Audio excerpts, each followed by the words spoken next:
Ano nga kanin? Ang mga iluto. Ilutom, i-boil mo. Tapos nung nalpas nga i-boil mo, ikatimdi supot nan. Anong tawag nito? Sa munto ikwa, sa munto i-fry. Di ba ada J ngay pangrap nga parang Kinakain kasi. Oo. Ay, hindi naman tayo marunong gumawa ng intestine yun eh.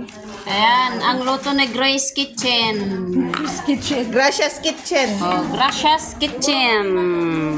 Alright. Natikman namin kaninang tanghali. Sarap. Ayan, order na kayo guys. Oh. 35 lang yung isang balot. Oh, sana. 6 pieces. Ayan, spicy flavor. O, diba? sweet spicy ka dyan, 6 pieces. Sweet. Di ba spicy? Ano? Ay, wrong. Not spicy. Sweet. Ayan. Bawa, 35 yung 6 pieces. Yes. Isang balot yun. Isang... may 6 pieces, 35 Hong Kong dollar. O, diba? For Hong Kong areas only, Baka ko na yung mag-deliver na Pilipinas. Pinas, pwede. Pa-ilbisi mo.